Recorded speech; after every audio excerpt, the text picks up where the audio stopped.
Hello everyone, thank you for joining and welcome back to more Palworld. In today's video, I will introduce the list of the best pals to butcher with love to gather resources while also sharing some tips to make the process as efficient and effective as possible.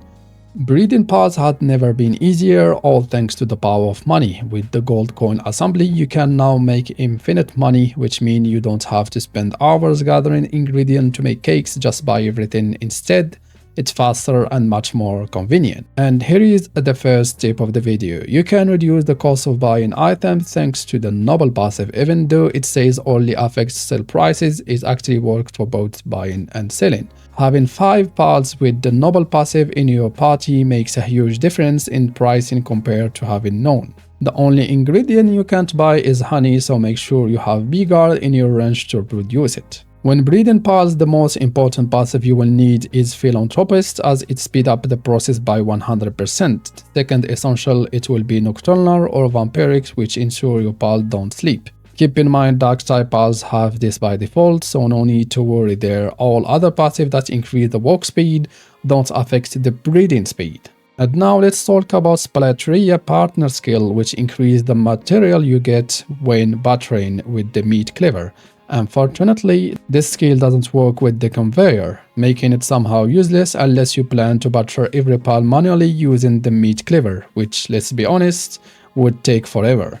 Personally, I stick to the conveyor for efficiency, but it's up to you whether you want to use this skill or not. With that out of the way, let's get started with our list. Souls are one of the most valuable resources you can have, as they make your pals stronger or make them work faster. Obtaining the new giant pal souls can be quite challenging. While they can be acquired by defeating the predator or through expeditions, both methods are time consuming.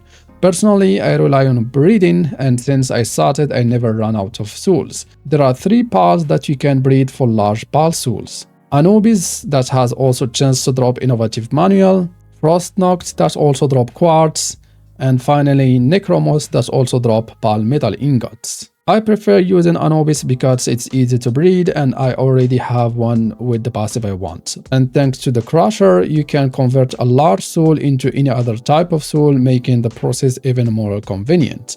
If you are struggling with late game research, you can breed Celestier for Hexolite Quartz, Smoky or Kicket for Crid Oil, Salvages for Comite. I also breed Mamores for its meat to make the Mamores curry that increase the attack of the player or the pal by 25%. Mimog is interesting as well, as it drops training manual to level up your pals.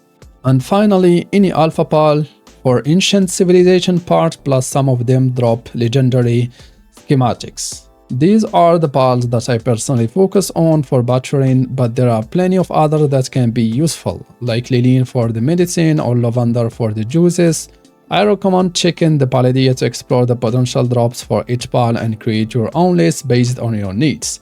That's all for today. I hope you find this helpful. If you did, don't forget to like, subscribe, and stay tuned for the next one. See you soon.